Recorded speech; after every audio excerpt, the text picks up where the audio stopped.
ವೇದಿಕೆಯಲ್ಲಿ ಉಪಸ್ಥಿತರಂಥ ಎಲ್ಲ ಹಿರಿಯರಿಗೂ, ಮಹಾರಾಜ ಕಾಲೇಜಿನ ಗುರು ಹಿರಿಯರಿಗೂ, ನನ್ನ ಇಂದಿನ ಹೊಸ ವಿದ್ಯಾರ್ಥಿ ಮಿತ್ರರಿಗೂ ಎಲ್ರಿಗೂ ನನ್ನ ನಮಸ್ಕಾರ.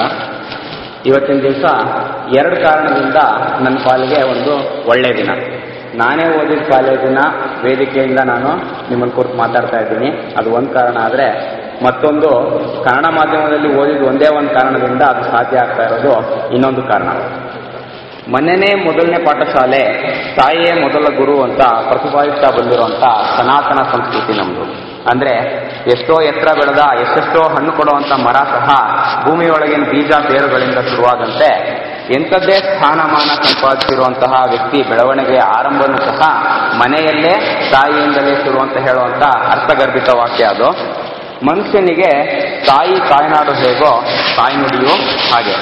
ಹುಟ್ಟಿನಿಂದ ಗೋತ್ರ ನಕ್ಷತ್ರಗಳ ಜೊತೆಲೇ ನಾಡು ನುಡಿ ಸಹ ಮನುಷ್ಯನ ಅನನ್ಯತೆಯ ಸಂಕೇತ ಆಗಿ ಅವನಿರೋವರೆಗೂ ಅವನ ಜೊತೆನೇ ಇರ್ತಕ್ಕಂಥ ವಿಷಯಗಳು ಅವು. ಇವತ್ತಿಲ್ಲಿ ಸೇರಿರುವಂಥ ನಮ್ಮೆಲ್ಲರಿಗೂ ಅಂತಹ ನಾಡು ನುಡಿಯು ಕರ್ನಾಟಕವೂ ಕನ್ನಡವೂ ಆಗಿರುವುದು ನಮ್ಮ ಪೂರ್ವಜನ್ಮದ ಸುಕೃತ ಅಂತಲೇ ಹೇಳ್ಬೋದು. ಕನ್ನಡ ಭಾಷೆ ಎಷ್ಟು ಸಾವಿರ ವರ್ಷ ಹಳೆಯದು, ಅದರ ಸಿರಿವಂತಿಕೆ ಎಂಥದ್ದು, ಅದು ಶಾಸ್ತ್ರೀಯ ಭಾಷೆ ಹೌದೋ ಅಲ್ವೋ ಅನ್ನುವಂಥ ವಿಚಾರನೆಲ್ಲ ಬಿಟ್ಟು ಇವತ್ತಿನ ಕಾರ್ಯಕ್ರಮ ದೃಷ್ಟಿಯಿಂದ ನೋಡೋದಾದ್ರೆ, ಕನ್ನಡ ಮೊದಲಿಗೆ ನಮ್ಮ ಮಾತೃಭಾಷೆ. ಹಾಗಾಗಿ ಕನ್ನಡದಲ್ಲಿ ಓದೋದು ಅಂದರೆ ಮಾತೃಭಾಷೆಯಲ್ಲಿ ಕಲಿಯೋದು ಅಂತ ಅರ್ಥ. ಕಲಿಕೆ ಮಾತೃಭಾಷೆಯಲ್ಲಿ ಆಗುವಷ್ಟು ಎಫೆಕ್ಟಿವ್ ಅಂತ ಏನು ಹೇಳ್ತೀವಿ, ಪ್ರಭಾವಶಾಲಿಯಾಗಿ ಇನ್ಯಾವ ಭಾಷೆ ಮೂಲಕನೂ ಆಗಲ್ಲ ಅನ್ನೋದು ನಮ್ಮ ಮಾಜಿ ರಾಷ್ಟ್ರಪತಿ ಅಬ್ದುಲ್ ಕಲಾಂ ಅವರ ಅನಿಸಿಕೆ. ಹಾಗಾಗಿ ನಾವು ಇಂಗ್ಲಿಷ್ ಭಯನ ಬೆಳೆಸ್ಕೊಳ್ಳೋದಕ್ಕಿಂತ ಮೊದಲು ಮಾತೃಭಾಷೆಯಲ್ಲಿ ಇಲ್ಲಿವರೆಗೂ ಕಲಿತಿದ್ದಕ್ಕೆ ಹೆಮ್ಮೆ ಪಡಬೇಕು. ಇನ್ನು ಇವಾಗಿಂದ ಈ ಸ್ಪರ್ಧಾತ್ಮಕ ಯುಗದಲ್ಲಿ ನಿಮ್ಮ ತರಗತಿಯಲ್ಲಿರ್ತಕ್ಕಂಥ ಮೊದಲಿಂದನೂ ಇಂಗ್ಲಿಷ್ ಮಾಧ್ಯಮದಲ್ಲೇ ಓದಿ ಬಂದವ್ರ ಜೊತೆ ಶೈಕ್ಷಣಿಕವಾಗಿ ನೀವು ಸ್ಪರ್ಧೆಗಿಳಿಯೋದು ಸಹ ಅಂತ ಕಷ್ಟದ ವಿಷಯ ಏನಲ್ಲ. ಯಾಕಂದ್ರೆ ಮಾತೃಭಾಷೆನ ಚೆನ್ನಾಗಿ ಕಲ್ತವನಿಗೆ ಇನ್ನೊಂದು ಭಾಷೆನ ಕಲಿಯೋದು ಯಾವತ್ತಿಗೂ ಅಷ್ಟು ಕಷ್ಟ ಆಗೋದಿಲ್ಲ. ಒಂದು ಗಾದೆ ಇದೆ, humans tend to dream in their mother tongue. ಅಂದ್ರೆ ಮನುಷ್ಯ ಸಹಜವಾಗಿ ಮಾತೃಭಾಷೆಯಲ್ಲೇ ಕನಸು ಕಾಣ್ತಾನೆ ಅಂತ. ಆದರೆ ಆ ಕನಸನ್ನ ನನಸು ಮಾಡೋದಕ್ಕೆ ಈ ವಿದ್ಯಾರ್ಥಿ ದಶೆನಲ್ಲಿ ಇಂಗ್ಲಿಷ್ ಅವಶ್ಯಕತೆ ಎದ್ದು ಕಾಣುತ್ತೆ. ಅಲ್ಲದೆ ಇಂಗ್ಲಿಷ್ ಕಲಿಕೆ ಈ ದಿನದ ಅಗ್ರ ಅವಶ್ಯಕತೆಗಳಲ್ಲಿ ಒಂದು ಅನ್ನೋದರಲ್ಲಿ ಸಂಶಯನೇ ಇಲ್ಲ. ಇಲ್ಲಿ ಗಮನಿಸಬೇಕಾಗಿರೋ ವಿಷಯ ಏನಂದ್ರೆ, ಇಂಗ್ಲಿಷ್ ಭಾಷೆಯ ಕಲಿಕೆಗೂ ಇಂಗ್ಲಿಷ್ ಭಾಷಾ ಮಾಧ್ಯಮದ ಕಲಿಕೆಗೂ ಇರುವಂತ ಸಂಬಂಧ ಮತ್ತು ವ್ಯತ್ಯಾಸ. ಇಷ್ಟು ವರ್ಷ ನಿಮ್ಮ ಕನ್ನಡ ಮಾಧ್ಯಮ ಶಾಲೆಗಳಲ್ಲಿ ನೀವು ಮಾಡಿದ್ದೇನು ಅಂತ ಒಂದ್ಸಲ ಯೋಚನೆ ಮಾಡಿ. ಇಂಗ್ಲಿಷ್ನ ದ್ವಿತೀಯ ಭಾಷೆಯ ವಿಷಯವಾಗಿ ಅಭ್ಯಾಸ ಮಾಡ್ತಿದ್ರಿ. ಇನ್ನು ಉಳಿದಿದ್ದನ್ನ ಕನ್ನಡ ಇರ್ಬೋದು, ಗಣಿತ ಇರ್ಬೋದು, ವಿಜ್ಞಾನ ಇರ್ಬೋದು, ಅವುಗಳನ್ನ ಕನ್ನಡ ಭಾಷೆನಲ್ಲಿ ಕಲ್ತಿದ್ದೀರಾ. ಹಾಗೆಂದು ಮಾತ್ರಕ್ಕೆ ಗಣಿತ ಅಥವಾ ವಿಜ್ಞಾನದಲ್ಲಿ ಏನಾದ್ರು ಬದಲಾವಣೆ ಆಗತ್ತಾ? ಇಲ್ಲ.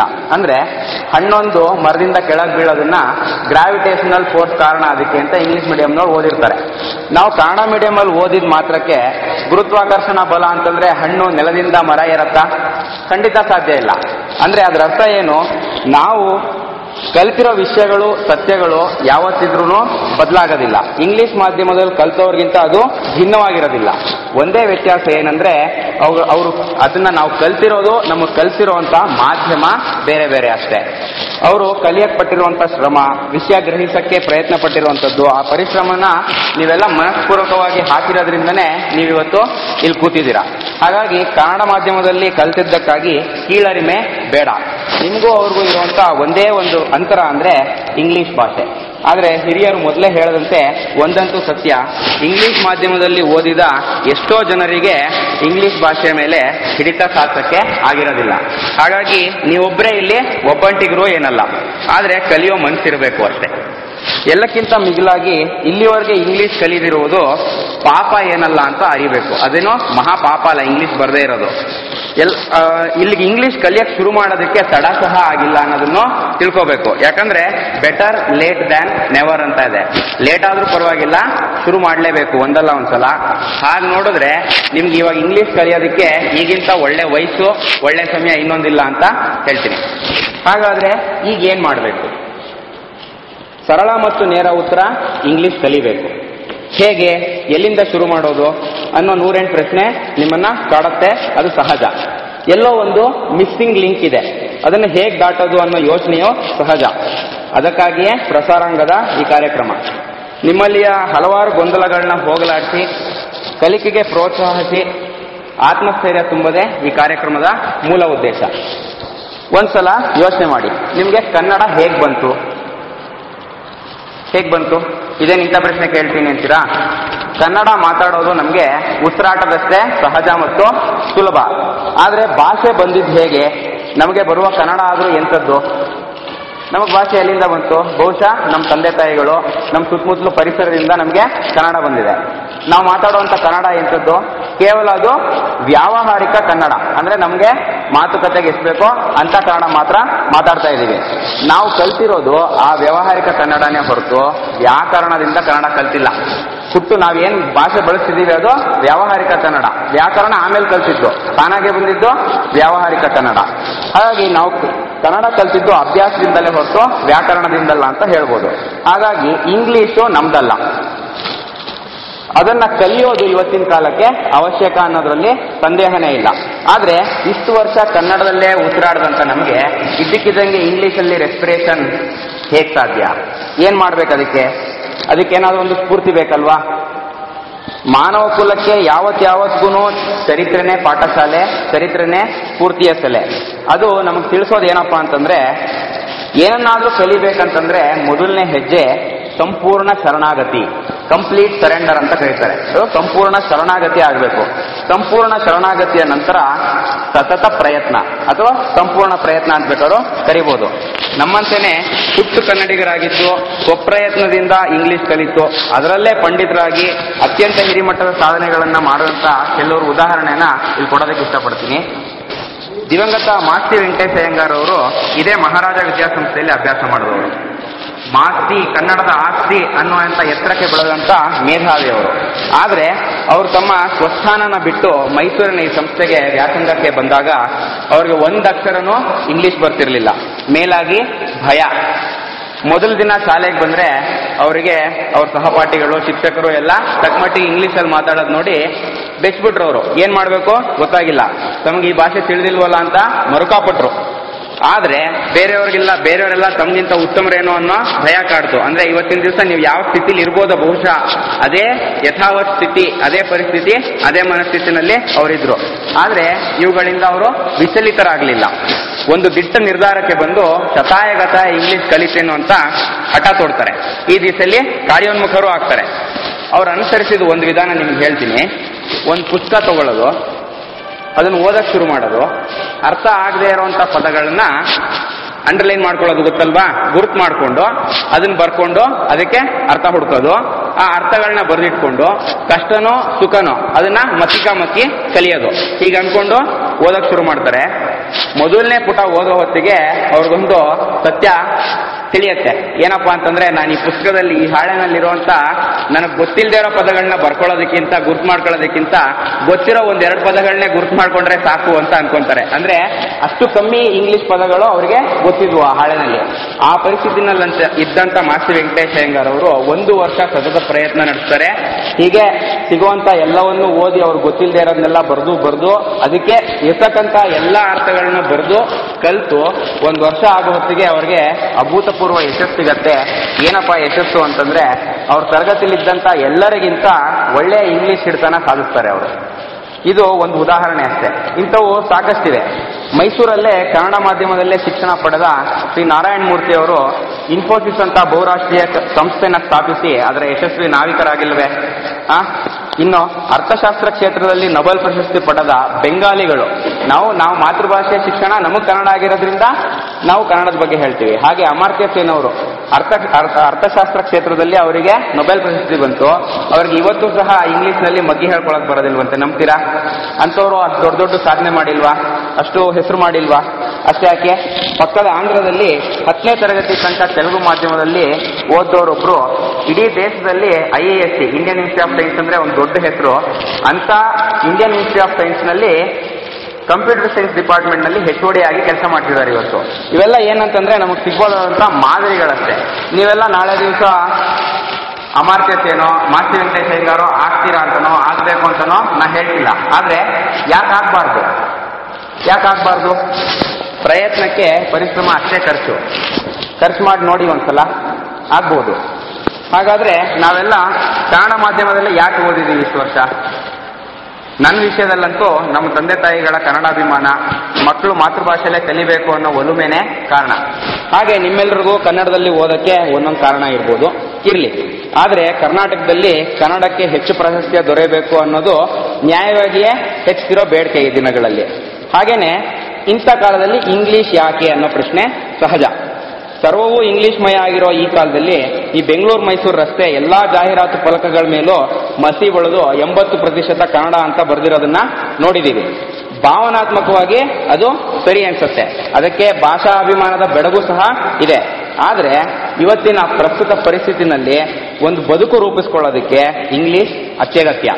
ಇಂಗ್ಲಿಷ್ ಭಾಷೆನ ಸ್ವಲ್ಪ ಮಟ್ಟಕ್ಕೆ ಕಲಿಸೋರ್ಗೂ ಸಹ ಇಂಗ್ಲಿಷ್ ಎಷ್ಟೋ ರೀತಿಗಳಲ್ಲಿ ನಮ್ಮ ನಾಡಿನಿಂದ ಆಚೆಗಿನ ಜಗತ್ತನ್ನ ತೋರಿಸುವಂತ ಕಿಟಕಿ ಆಗಿದೆ ಅನ್ನೋದು ಸ್ಪಷ್ಟ, ಎಲ್ಲರಿಗೂ ತಿಳಿದಿರುವಂತ ಸ್ಪಷ್ಟ.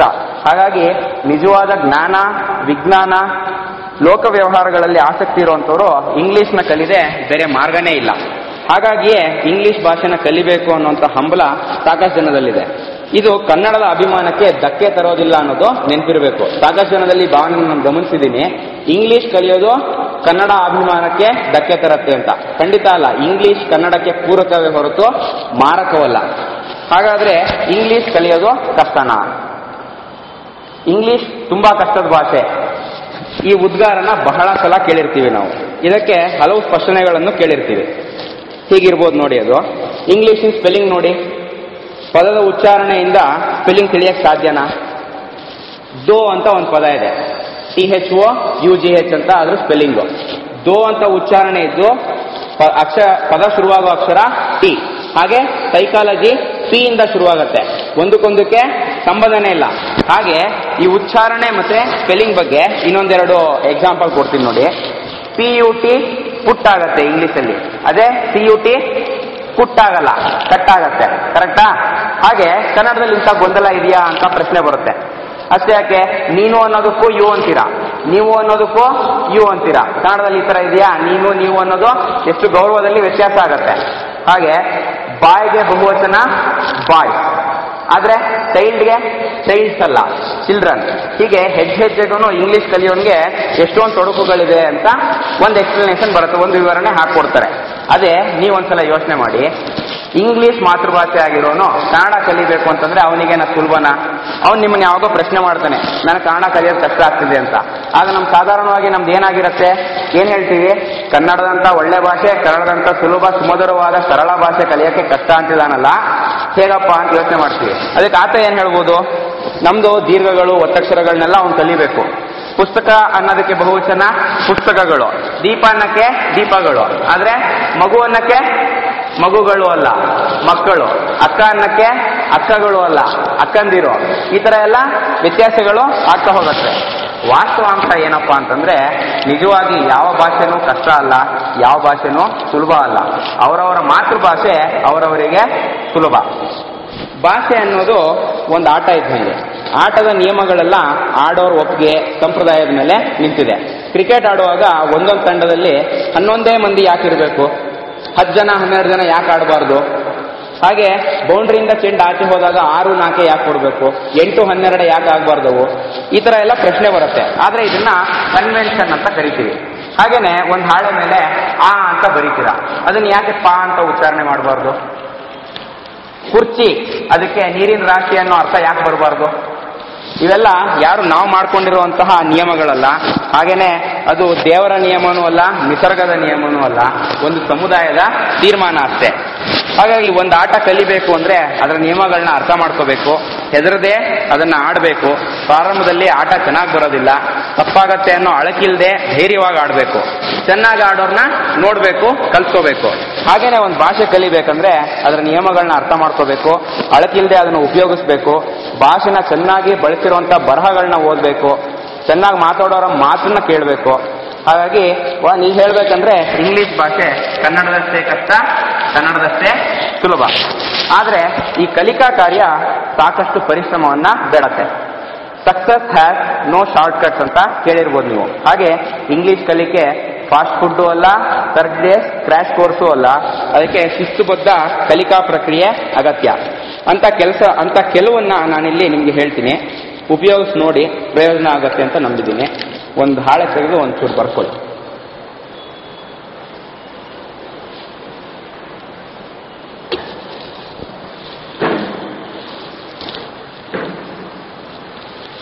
ಒಂದು 5 ಪಾಯಿಂಟ್ ಪ್ರೋಗ್ರಾಮ್ ತರ ಅಂತ ಅನ್ಕೊಳ್ಳಿ.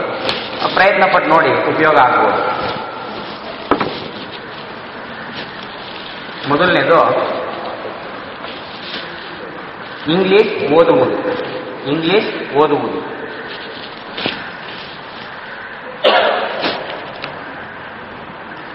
ಇಂಗ್ಲಿಷ್ ಓದುವುದು. ಗೊತ್ತಾಗದ ಪದಗಳನ್ನು ಗುರುತಿಸಿ ಅರ್ಥ ತಿಳಿಯುವುದು. ಏನು ಓದ್ತೀರಾ ಇಂಗ್ಲಿಷ್ ಓದಬೇಕು ಅಂತಂದ್ರೆ?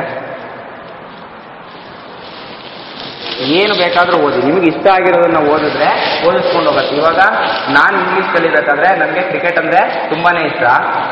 ಒಳ್ಳೊಳ್ಳೆ ಇಂಗ್ಲಿಷ್ ಪೇಪರ್ಗಳಲ್ಲಿ ಬರ್ತಿದ್ದಂತ ಕ್ರಿಕೆಟ್ ಬಗೆಗಿನ ರಿಪೋರ್ಟ್ ಓದ್ತಾ ಇದ್ದೆ ನಾನು. ಕೆಲವು ಪದಗಳು ರಿಲೆವೆಂಟ್ ಆಗಿರೋದ್ರಿಂದ, ರಿಲೆವೆಂಟ್ ಅಂದ್ರೆ ನಮಗೆ ಹತ್ತಿರ, ನಮಗೆ ಗೊತ್ತಿರುವಂತ ಪದಗಳೇ ಅಲ್ಲಿ ಇರುತ್ತಾ ಇದ್ದಿದ್ರಿಂದ ನನಗೆ ಅರ್ಥ ಆಗದೆ ಇರೋ ಪದನ ಅಲ್ಲೇ ನನಗೆ ಊಹೆ ಮಾಡೋಕ್ಕೆ ಸಾಧ್ಯ ಆಗ್ತಿತ್ತು. ನಂಗೆ ಗೊತ್ತಾಗದೆ ಇದನ್ನ ಅಲ್ಲೇ ಅರ್ಥ ಮಾಡ್ಕೋಬೋದಾಗಿತ್ತು. ನಿಮ್ಗೆ ಯಾರಿಗೋ ಕ್ರಿಕೆಟ್ ಇಷ್ಟ ಇರ್ಬೋದು, ಫುಟ್ಬಾಲ್ ಇಷ್ಟ ಇರ್ಬೋದು, ಸಿನಿಮಾ ಇಷ್ಟ ಇರ್ಬೋದು, ಯಾವುದು ನಿಮಗೆ ಇಷ್ಟ ಇದೆಯೋ ಅಂಥದ್ರ ಬಗ್ಗೆ ಇರುವಂತ ಇಂಗ್ಲಿಷ್ ರಿಪೋರ್ಟ್ನ ಓದಿ. ನೀವೇನು ಗಂಟೆಗಟ್ಟಲೆ ಓದಬೇಕಾಗಿಲ್ಲ. ಒಂದು ಸಣ್ಣ ಕಾಲಮ್ ತಗೊಳ್ಳಿ, ಒಂದು ದಿವಸಕ್ಕೆ ಓದಿ ಅದ್ರಲ್ಲಿ ಗೊತ್ತಾಗದೇ ಇರೋ ಪದನ ಗುರ್ತು ಮಾಡಿಕೊಂಡು ಅರ್ಥ ಮಾಡ್ಕೊಳ್ಳಿ. ಗೊತ್ತಾಗಲೇ ಇದ್ರೆ ತಿಳಿದಿರೋರ್ನ ಕೇಳಿ. ಎರಡನೇ ಪಾಯಿಂಟು, ಇಂಗ್ಲಿಷ್ ನ್ಯೂಸ್ ಕೇಳುವುದು. ಇಂಗ್ಲಿಷ್ ನ್ಯೂಸ್ ಕೇಳುವುದು ಮತ್ತೆ ಯಥಾ ಪ್ರಕಾರ ಗೊತ್ತಾಗದ ಪದಗಳನ್ನ ಗುರುತು ಮಾಡಿಕೊಂಡು ಅರ್ಥ ತಿಳ್ಕೊಳ್ಳೋದು. ಒಳ್ಳೊಳ್ಳೆ ಇಂಗ್ಲಿಷ್ ನ್ಯೂಸ್ಗಳು ಬರುತ್ತೆ, ಅದನ್ನ ನೋಡಿ ಸಾಕಷ್ಟು ತಿಳ್ಕೋಬಹುದು ಇಂಗ್ಲಿಷ್ನ. ಮೂರನೇದು word A day. WORD word A day. Word A day keeps the KEEPS keeps the fear of English away. Word a day keeps the fear of English away. ಅಂದ್ರೆ ದಿನಕ್ಕೆ ಒಂದು ಹೊಸ ಇಂಗ್ಲಿಷ್ ಪದನ ಕಲಿತೀನಿ ಅನ್ನೋ ದೃಢ ಸಂಕಲ್ಪ ಮಾಡಿ, ದಿನಕ್ಕೆ ಒಂದೇ ಕಲ್ತ್ರೂ 1 ವರ್ಷಕ್ಕೆ 365 ಪದ ಕಲ್ತಿರ್ತೀರಾ. ಏನೂ ಕಲಿದೇ ಇರೋದಕ್ಕಿಂತ ಅದು ತುಂಬಾನೇ ಒಳ್ಳೆ ಬೆಳವಣಿಗೆ. ಹೀಗೆ ಕಲಿತಾ ಹೋದಂಗೆ ಬೆಳವಣಿಗೆ ಆಗ್ತಾ ಹೋಗುತ್ತೆ ಇಂಗ್ಲಿಷ್ನಲ್ಲಿ. 4ನೇ ಪಾಯಿಂಟು,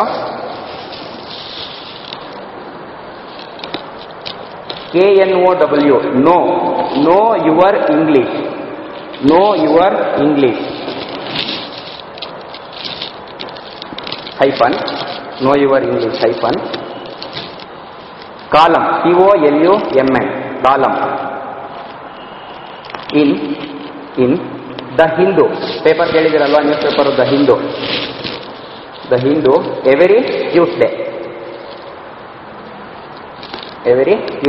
ಇದು ಬಹುಶಃ ಅತ್ಯುತ್ತಮವಾದಂತ ಮಾದರಿ ಇಂಗ್ಲಿಷ್ ಕಲಿಯೋದಕ್ಕೆ. ತುಂಬಾ ಸುಲಭ. ಅಲ್ಲಿರೋದೆಲ್ಲ ನಾವು ಪ್ರತಿನಿತ್ಯ ಉಪಯೋಗಿಸುವಂತ ಪದಗುಚ್ಛ ಅಥವಾ ವಾಕ್ಯ ಕೊಟ್ಟಿರ್ತಾರೆ, ಅದರಿಂದ ಬಹಳ ಉಪಯೋಗ ಆಗುತ್ತೆ. ಹಾಗೇನೆ ಸುಲಭ ಇಂಗ್ಲಿಷ್ ಅಂತ ಒಂದು ಪುಸ್ತಕ ಇದೆ, ಖಂಡಿತ ಅದನ್ನ ನೀವು ಸಮಯ ಆದಾಗ ಓದಿ. ಸುಲಭ ಇಂಗ್ಲಿಷ್ ಅಂತ ಪ್ರೊಫೆಸರ್ LS ಗಿರಿರಾವ್ ಅವ್ರದ್ದು. 5ನೇದು ಕಡೆದು, ಇಂಗ್ಲಿಷ್ ಮಾತಾಡೋದು. ಇಂಗ್ಲಿಷ್ ಮಾತಾಡೋದು ತಪ್ಪೋ ಸರಿನೋ ಇಂಗ್ಲಿಷ್ನ ಬಳಸಿ. ಆಮೇಲಿಂದ ಯಾರಿಗೆ ಚೆನ್ನಾಗಿ ಗೊತ್ತಿದೆಯೋ ಅವ್ರ ಹತ್ರ ಮಾತಾಡೋದಕ್ಕೆ ಪ್ರಯತ್ನ ಪಡಿ. ನಿಮಗೆ ಒಂದಲ್ಲ ಒಂದು ದಿವಸ ಅದರಲ್ಲಿ ಬೆಳವಣಿಗೆ ಕಾಣಿಸುತ್ತೆ. ಹಾಡ್ತಾ ರಾಗ, ನರಳ್ತಾ ರೋಗ. ಹಾಗೇನೆ ಮಾತಾಡ್ತಾ ಉಪಯೋಗಿಸ್ತಾ ಇಂಗ್ಲಿಷ್ ಅನ್ನೋದು ಅಷ್ಟೇ ನಿಜ.